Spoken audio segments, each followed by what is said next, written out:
Good evening, ladies and gentlemen, they and them. How you all doing? I dressed up a little bit for you tonight. Yeah. Fucking microphone.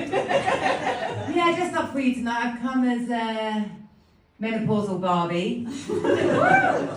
Giving you a few Marilyn Monroe vibes, yeah? Marilyn Monroe and methadone, perhaps. Do you think I sound like Adele? Yeah, a little bit. Until I sing, maybe. Never mind, I'll find someone like you. Or maybe I'm giving you some Meryl Streep vibes in The Devil Wears Primark.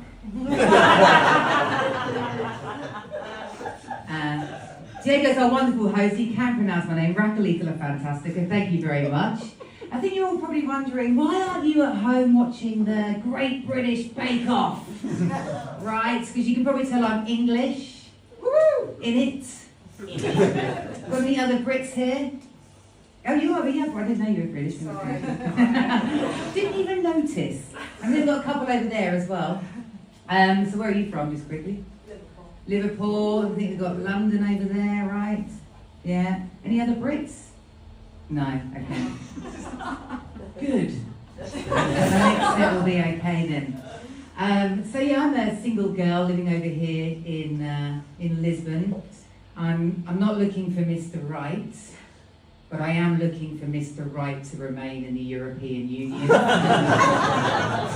Because the empire has fallen! The empire has fallen! Yes, I'm a Brexit casualty. And people don't call me back anymore when they find out I've got a British passport, right? Not even the Nigerian love scammers. They don't call me back.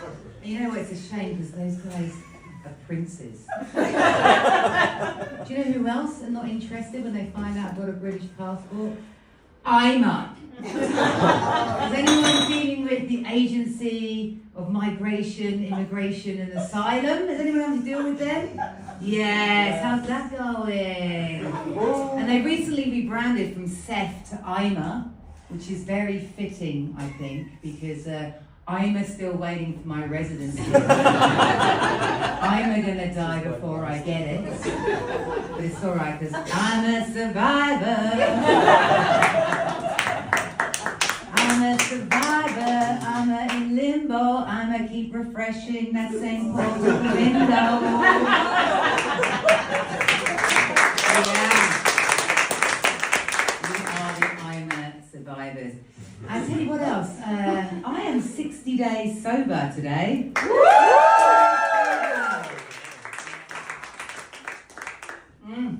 Why am I doing that, huh? To re-energize, to recenter, to recalibrate. No, rehab. Because blackout drunk in your 40s is not as much fun as blackout drunk in your 20s. But I don't get into so much trouble as I used to get into. Because blackout drunk in my 20s, I'd wake up and I'd lost my keys, my phone, my shoes, my dignity. A few times I woke up 3 hours pregnant.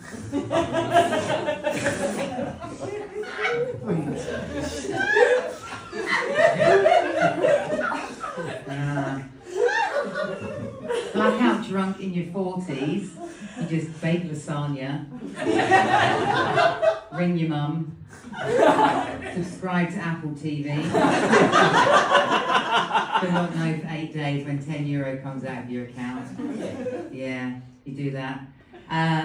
And people are projecting, right? They're sliding into my DMs and they're projecting their alcoholism on me. So that people are asking me, oh, Rachel, you're not drinking because you're an alcoholic.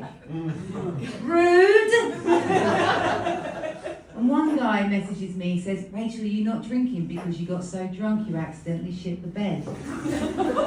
Very specifically rude. It only happened once, it was a long time ago.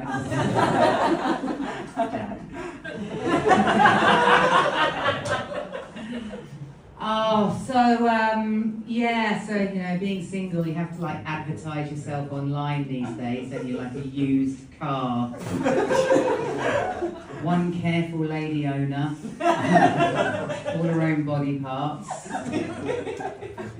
Needs a bit of body work done. Spare tyre. High maintenance. Low mileage.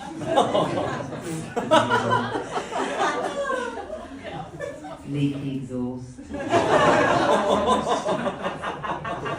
And over the last 20 years I've been doing online dating. Yes, I repeat, 20 fucking years. We have let that standard, we have let that bar get so low. That bar's low. That bar's in hell. Because you don't even get a sentence out of people, they just talk to you in emojis.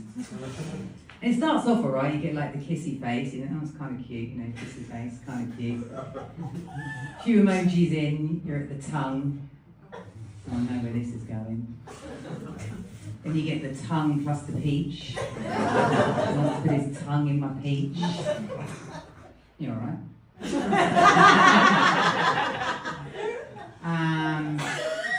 Oh, you get the classic, the aubergine, the classic. Ladies, if a guy sends you the emoji of an aubergine, he's confessing that his dick is so swollen purple, it's got green stuff coming out the end. And ladies, you don't want to go anywhere near that. And he needs to get down the dick doctor. Pronto. Sometimes you get the odd charmer. He sends you the fist plus chocolate donut. No thanks, I need that. It already leaks.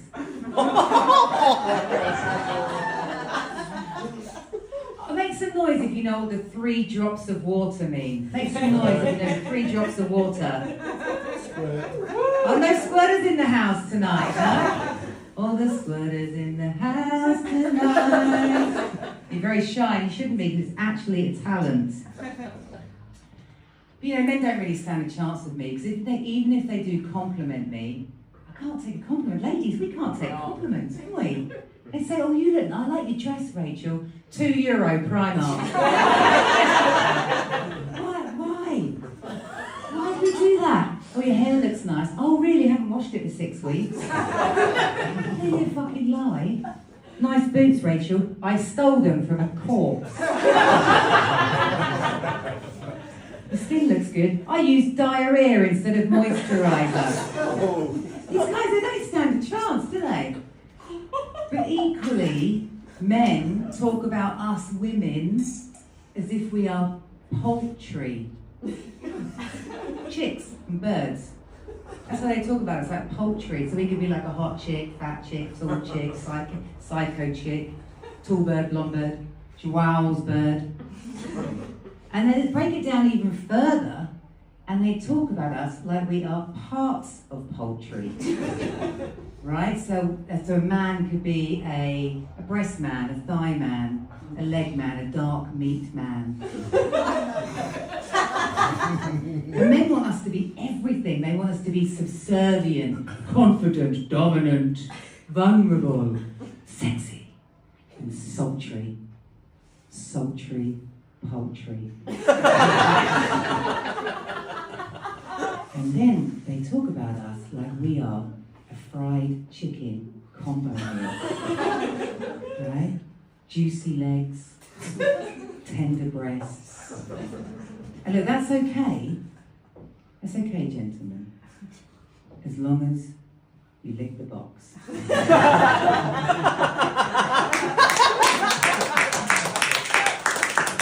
Oh. Shit, my little phone's gone off. I don't like these gloves anyway, I'm going to take them off. Will you pull? She showed a Fitbit, which she needs later for. She needs later for her script. Oh, okay. Does anyone live alone? Yeah? Okay, live alone. Does anyone order Glovo for one? Yep. Does anyone pretend there's someone else in the house when the Glovo driver arrives, so they don't judge you for what you ordered. All the time. No, me neither. What I do though, I like to pretend I've got friends and I'm having a little party. So I order my McDonald's and I see the little motorbike coming on the little app. The little motorbike's coming on the app, little motorbike's approaching. I hear the little motorbike outside and I shout, "Alexa, play party music, full volume." And then he rings on the doorbell and I stand behind the door and I say, "The food's here!" into thin air. And then I open the door and I've got 6 plates and a bottle of champagne tucked under my arm. And I am going to eat everything on my own because I'm shame eating. That's what I'm doing, I'm eating my feelings. I'm going to binge eat. And he hands over my McDonald's meal and I've ordered a McPitty meal. I've ordered large cries. And I've ordered an Oreo McWorry. And to counteract the sadness, I've ordered a 10-pack of chicken McFuckets. And while he's handing it over to me, Alexa's playing Happy Birthday. But he knows I'm on my own. He knows I'm going to shame eat that meal. And he knows that's the only quarter-pounder in my life. But it's okay. It's okay. Because that was the old me. The new me has lost a bit of weight recently. How have I done that? I've been climbing. I've lost weight from climbing Kilimanjaro. Yes, I'm on the fat jabs. I'm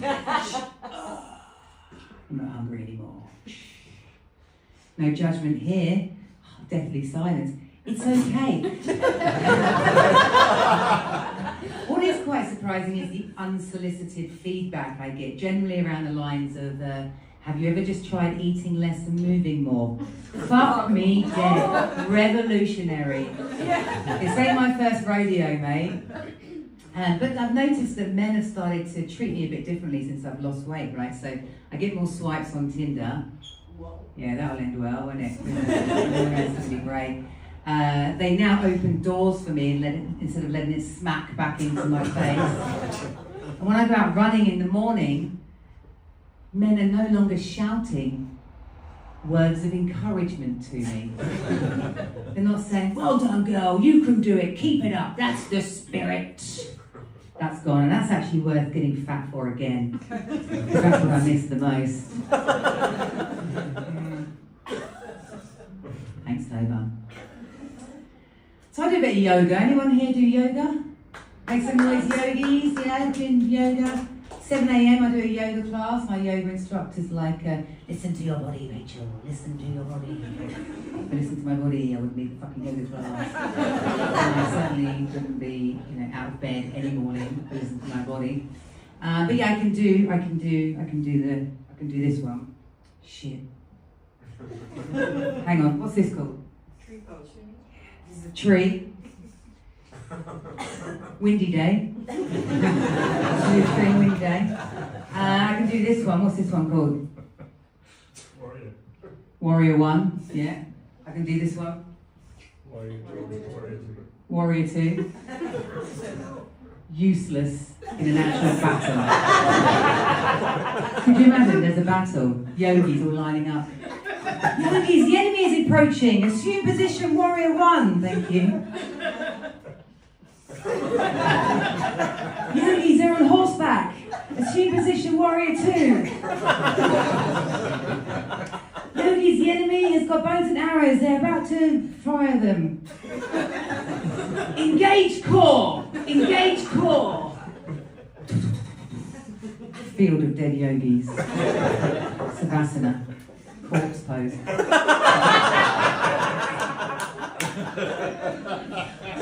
And people who do yoga, I mean, it's generally, no, I'm going to be real with you. During yoga, I fart a lot. Right? Because it encourages the expulsion of air, isn't it? And yoga is the only activity that makes you stay in your own stink and breathe only through your nose. Those yogis are laughing at us and our ultra-processed diets. And it is predominantly women that go. I mean, you get the odd gay guy and sometimes you get an old pervert. But generally, it's true. But generally, it is predominantly women. So you hear this other, between farts, you hear this other sound, this kind of whooshing sound. And it kind of like a whoosh and a whoosh. And that's the expulsion of air going through the vulva, hitting the labia. And the labia giving us a little round of applause. Little round of applause. Well done for doing yoga. Well done for doing yoga. Listen to my body, teacher. Listen to my body.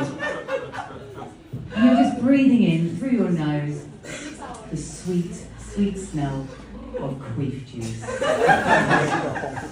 Yeah.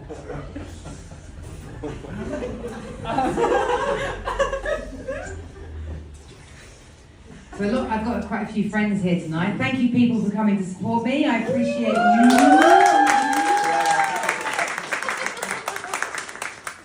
And most of you know, but for the others, I'm just going to get out of the way. I could never have children. And every morning, when I wake up, I think, what am I going to do today? And then I remember, anything I fucking love.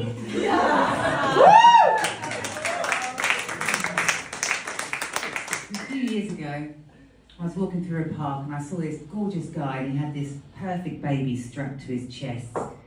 And he was holding the hand of his perfect wife and she had her perfect hand on perfect baby number 2 that was cooking in her belly. And between them was this perfect golden retriever. I just looked at this apparition of beauty and I was jealous because I would love a dog.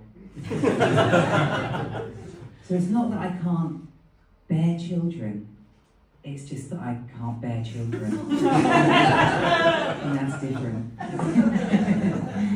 Because I'm actually in this kind of like this hormonal crossroads at the moment, right? So in the morning I take the contraceptive pill because in case I accidentally get pregnant.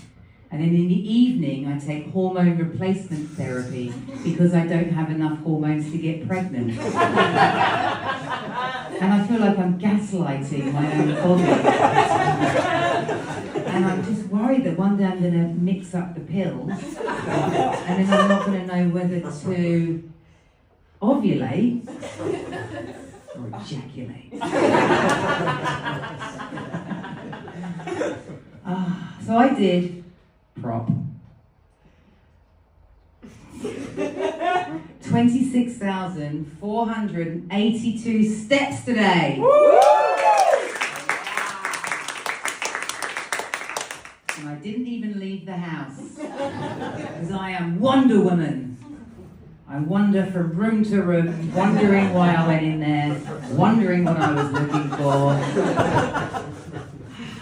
It's not fun. Coming to a woman near you soon. Peri-menopause. Make some noise, Portuguese women. Coming to a Portuguese woman near you soon. The spicy version. Peri-menopause. Yeah, it's not fun. And you know what? No one told me about this about peri-menopause. Everything itches. Everything itches. Can I have some support from other perimenopause people? No, everything itches. Oh my God, I'm laying in bed and I'm itching like a heroin junkie. And my eyes are itching and I'm rubbing my eyes and inside my ears are itching. What the fuck is that? And the leaky exhaust is itching. If I'm not itching a scratch, I'm scratching an itch. Honestly.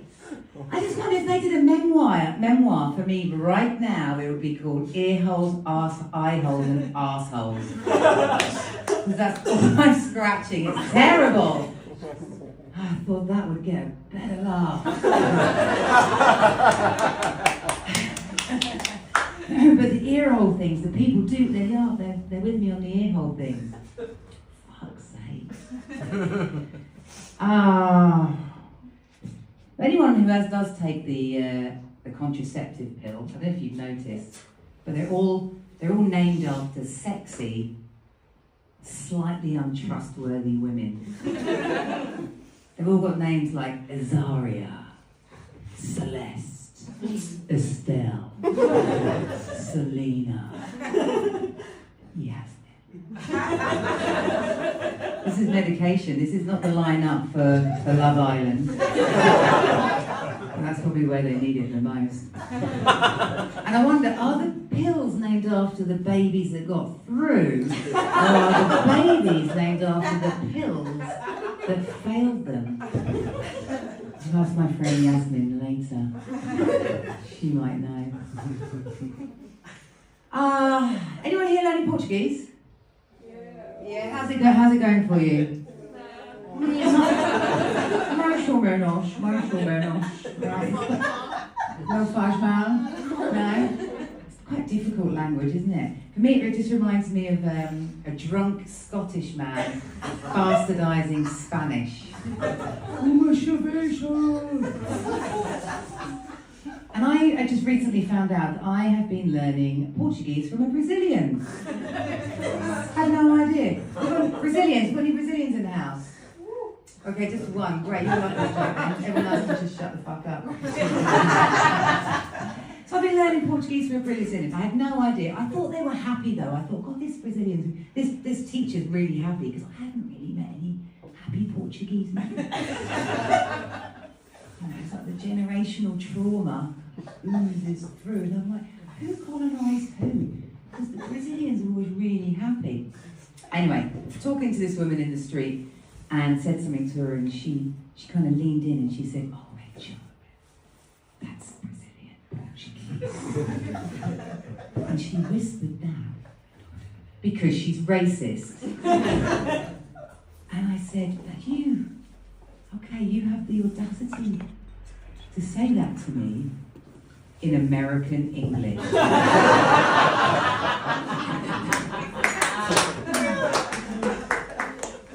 Alright, I'll leave you with one story. Don't feel too sorry for me. It's a poor old barren, childless, single fucking woman on stage. Doesn't watch the Great British Bake Off. But she chooses life. She chooses life. She chooses to stand here in front of you all on a Saturday night working for tips. Diego forgot to mention this is a donation-based show. I choose life. But I have met a guy before. I have met a guy online, and he was not my type. You know, we've all got a type, haven't we? My type's not really been working out for me for 47 years. So I decided to go on a date with this guy who was not my type. And on that date, it was wonderful. We had a great date. And on that date, this guy, not my type, he said to me, "You're just my type." And I thought, I'm going to go on another date with this guy, who's not my type guy. And on the second date, not my type, said to me, "You're just my type." And I thought, okay. Just want you to, bit of audience participation. Just, how many dates do you think is appropriate to go on before you have sex with someone? Come on, shout a number. How many dates do you think you should go on before you have sex with someone?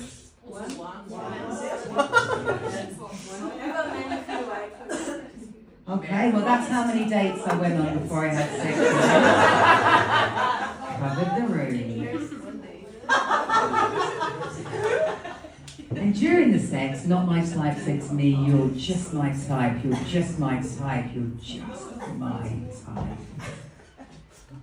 So after the sex, I said to not my type, "If I'm just your type, what's your type?"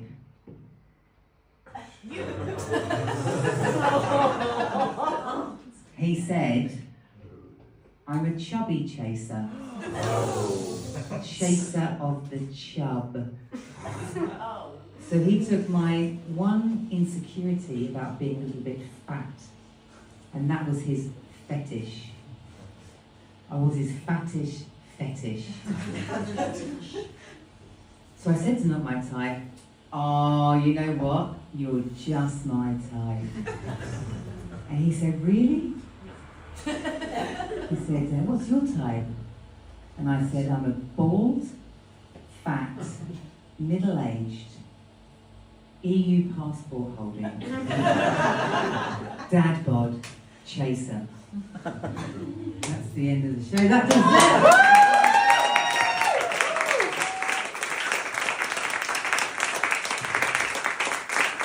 Okay, thank you guys. Let's do some of these dating things. Do you want to pass me the dating stuff? Thanks a million. All right, I hope you've got nice handwriting. Okay. Okay, this person is into men, and this person is funny, clicking and stuff. If you're clicking, funny, playful. Spelled wrong, but I'm not going to say it. Wanderer. Also spelled wrong, I'm not going to say it.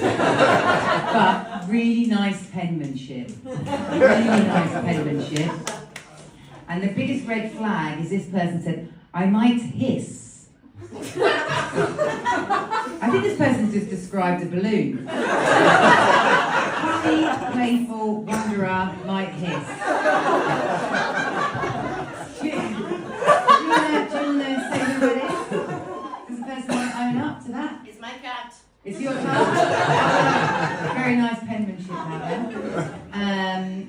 So yeah, louder, it's there. She's single, she's ready to mingle. Oh God, my eyesight. Okay, so genders you're into: men. Okay, good, I can relate to that. 3 reasons someone should date you. Should date you. Should. I have ADHD. Every woman over 40 has got social media diagnosed ADHD. I like to call it attention deficit handy device. You're on your phones too much. Reason to date you, this is the best one ever. I have dogs. Oh good, clap there. And I'm always up for a... Does that say Albuquerque? Thank you. That makes way more sense. I'm always up for an Albuquerque, always up for an adventure. I thought it was a euphemism. And your biggest red flag, I always have my dogs. No one's got their dogs here tonight, but who let the dogs out? Who's that then? Fuck you, Rich. Yes!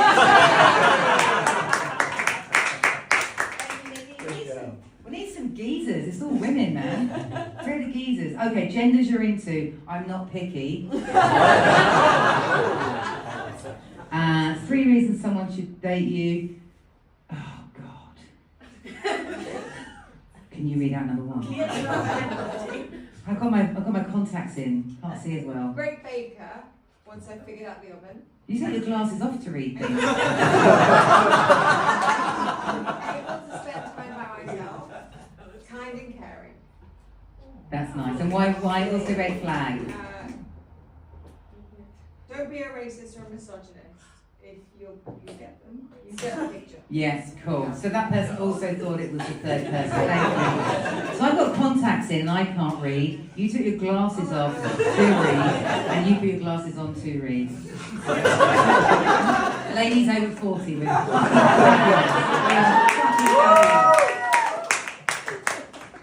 Okay, last one, because I can't read any of them.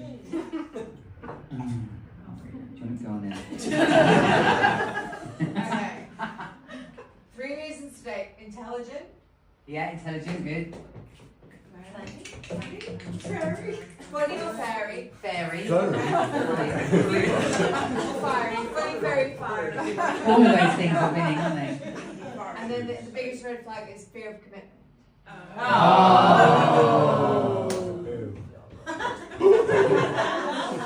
Intelligent. Yeah, I see fairy or fiery. Or I see slavery. Anyway, they're cute. Okay, this, Mostly men. Mostly. They would say mostly men, and then it says like Billy Connolly, but I don't use it. Looks like Billy Connolly. Unfortunately. Oh, also makes more sense. It's Annie though. Annie or Amy? You're not supposed to out them. I've been doing that my whole life. Does anyone whose name we know wants to admit who they're Yeah, okay, thank you. Annie, Annie over there. Annie. I think that's enough from me.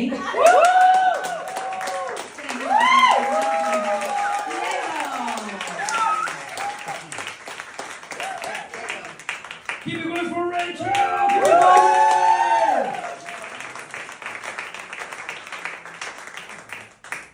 Alright guys, we've reached the end of the show. There's still a couple of papers left, I guess. We could read them. Do you want me to read them? Yes. Alright. I might need your help. What? Is that the lady that hisses? Yeah. Alright, I'm gonna read one of the... I'm gonna read one of the embarrassing story ones. I took her, spelled incorrectly, to comedy show without an article where we were both exes. What? Does it say exes? Yeah, exes. Exes. We were both exes. Someone has to explain. Like they were already exes and then went to a comedy show. So this is like... How do you know? This is like... Is it you? So this is like those types of ex that get back together for a random comedy show. Maybe they were exes of the comedians? Yeah. Oh shit! Okay. I'm guessing nobody wants to confess that. Does anybody want to confess that? It could be tonight. Yeah. Let's say no. All right. Second to last one. What's the most embarrassing or cringe thing you've done for someone you were into? I don't do anything for anyone. That's why I'm single.